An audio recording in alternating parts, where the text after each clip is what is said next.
Talagang andito na tayo sa syudad. Puro stoplight na nadadaanan natin.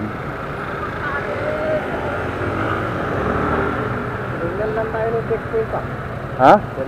Oo nga eh. Ayaw tayong ano yun eh. Sabi mga kargado to mga to. Kawawa. Kawawa, sisitahin pa natin.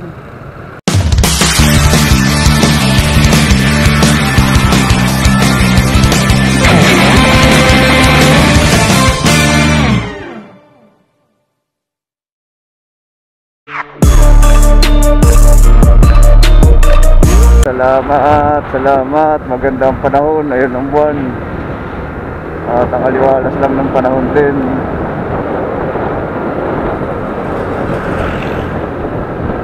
Yung magiging maganda biyahe natin pauwi.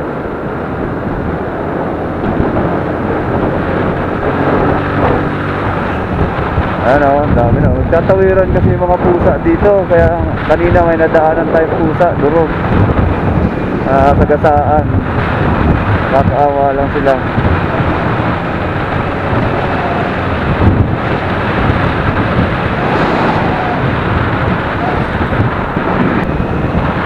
Ayan o, ganda lang ng kalsada rito.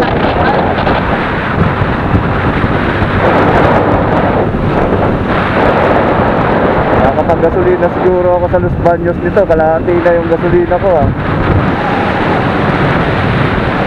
ganda rito. Kahit hindi ka rito mag-headlight patayin ko yung auxiliary ko. Pero madilim. Pero dahil sa malakas ang mga ilaw dyan sa nakikita natin sa mga gilid-gilid. Tara tayo, iniiwanan na tayo. Amuli natin.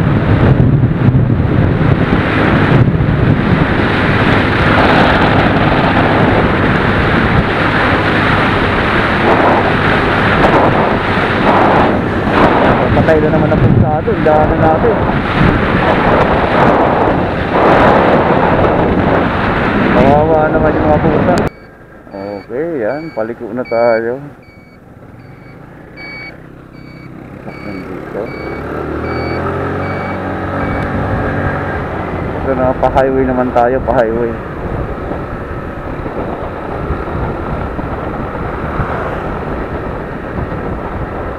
Tayo palabas ng Los Baños. Kaya medyo may mga sasakyan na rito kasi main road, national highway rin to. Kaya ayan, ako kumukulog-kulog pa. Doon lang pala maganda panahon. Pagdating dito may mga kulog. Sana wag naman. Ganda pa rin ang kalsada rito, di ba? Makikita nyo mga kapatid, yung mga ilaw-ilaw talaga.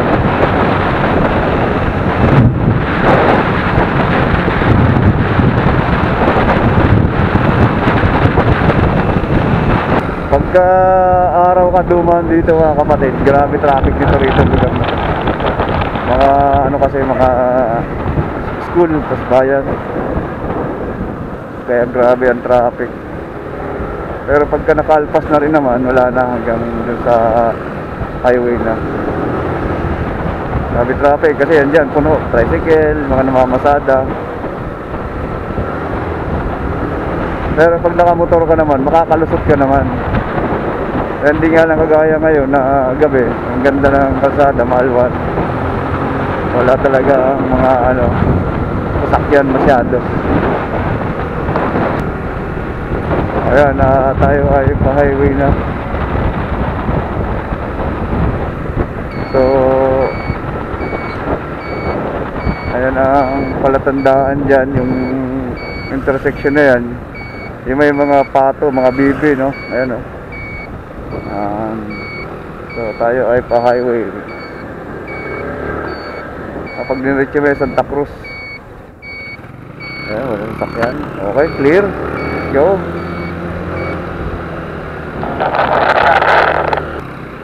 Okay, papakarga muna tayo. Tatanong tayo kung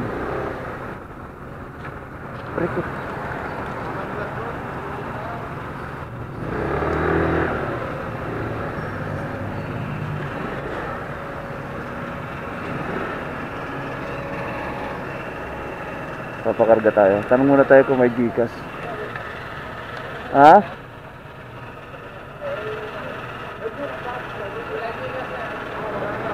Wala. So walang Gcash. Doon tayo sa una. Makatuhod ko dun, di ko na itukod ah. Doon tayo sa unahan uli.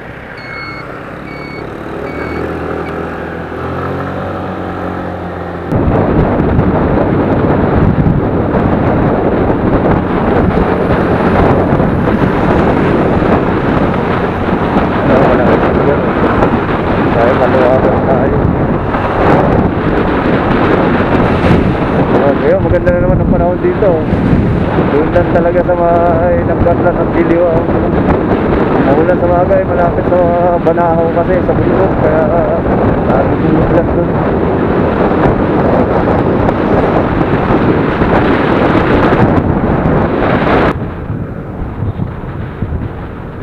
Para sa tuloy-tuloy na pagsulong sa bayan ng Bae. Welcome.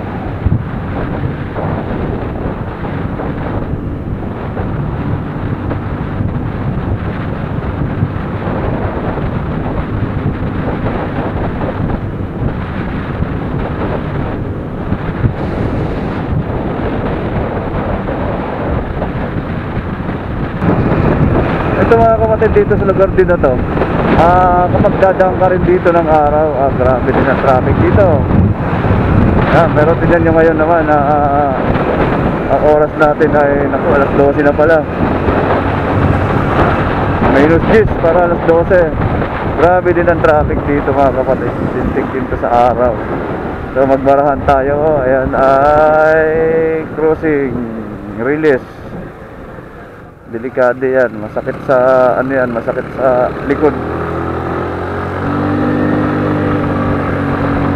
Okay, let's go lang. Biyahe lang tayo. Ay, oy. Nalakas ang ilaw nyo.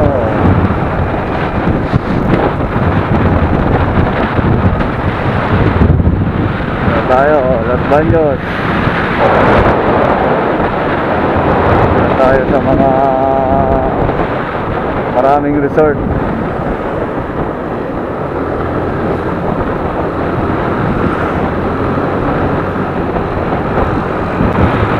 Yan, isa pa yan, itong area na to dito mga kapatid. Grabe rin ang traffic dito kapag araw, lalo sa hapon.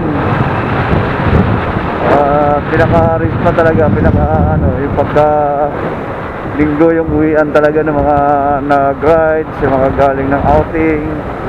Ayan, punong-puno to rito. Hirap din dito, kahit motor, hirap na hirap hanggang sa makatagos dyan sa part ng Kalamba, no, sa kanto, sa may SM. Hirap na hirap.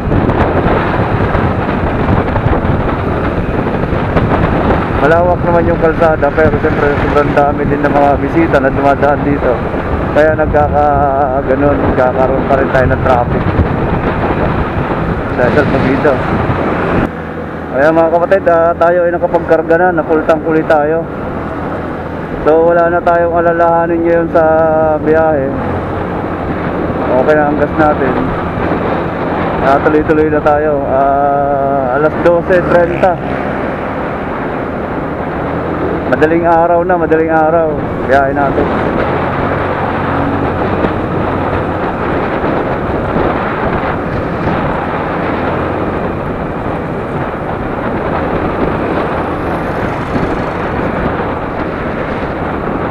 Ayan, dito na kami sa Kalamba.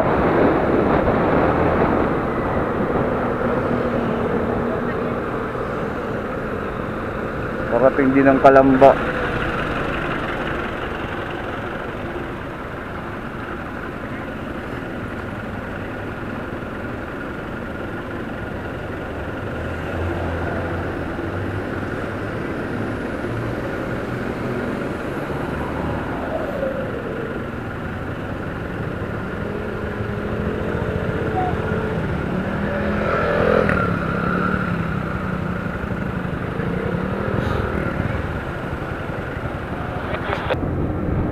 So ayan, dito na dami na natin mga Nakasalubong na sakyan. So pag ganitong oras, marami pa rin talaga pag papunta ka na ng siyudad. Malapit na na siyudad is maraming sasakyan na rin tayo nakakasabayan.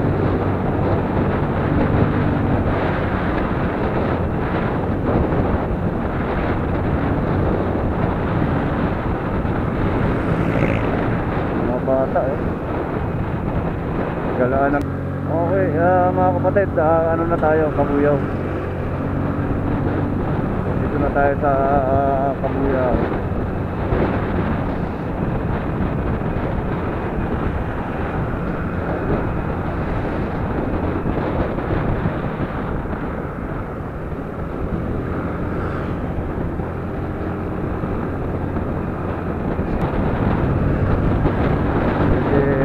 Habang maluwag ang kalsada, birahin natin ang birahin para maaga makauwi. Madaling araw na pala, alauna na, 1:45 ng oras, mga kapatid. 1:45 na.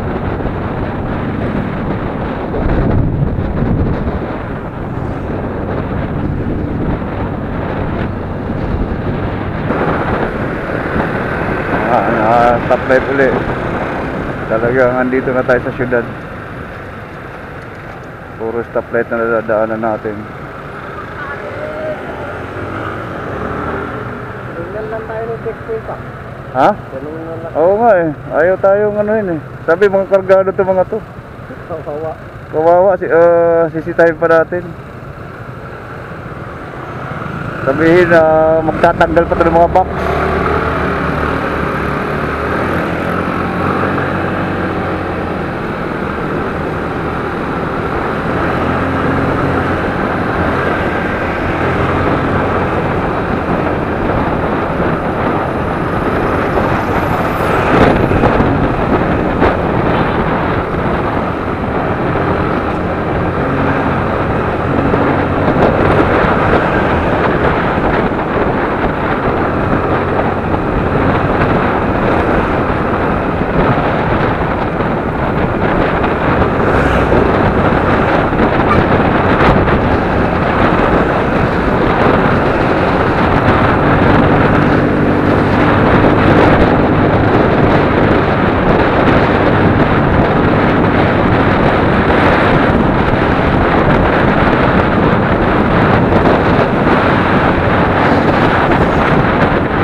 Okay, dito tayo sa palabas na tayo ng Santa Rosa Bayan. Pabinyan na tayo. Dami lang yung stoplight. Din dito ng kalsada. Stoplight ulit. 46 minutes pa, medyo matagal-tagal pa.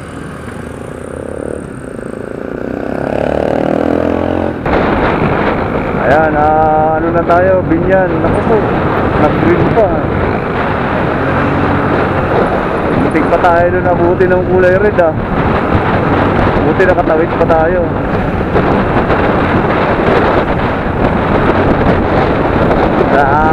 Pa siguro nang hintay ni kapatid dito.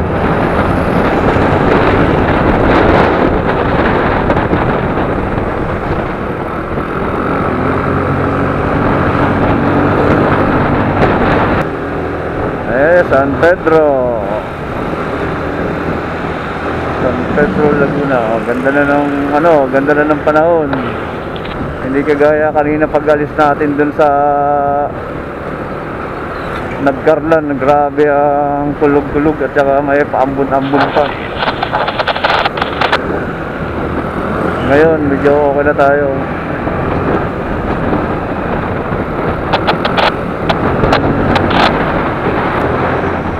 Dito na tayo sa ilalim ng tulay ng Alabang flyover.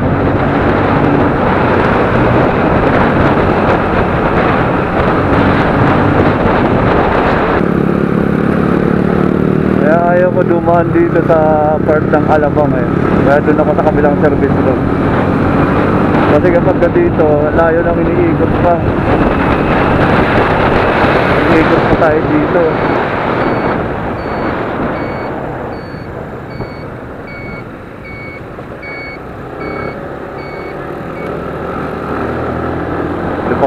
pa. Ayan o. Ayan, pagliko natin doon sa kabila, pagkanan, pa-service road naman.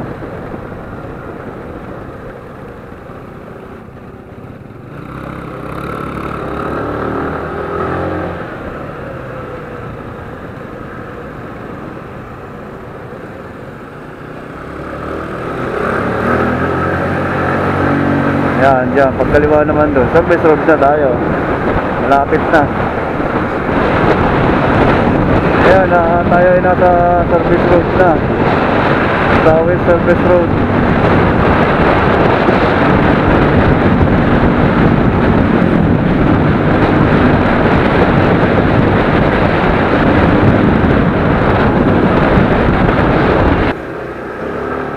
Ayun, dito na tayo sa lugar ni kapatid na Lito.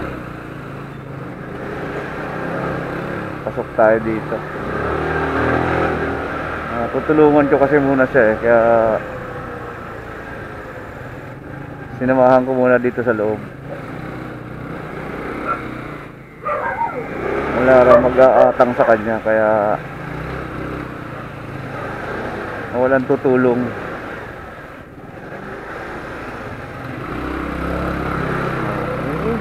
Ayan, bahay ni kapatid na Lito. Ayan yung yung tindahan. So mag-ienda ako dito mga kapatid.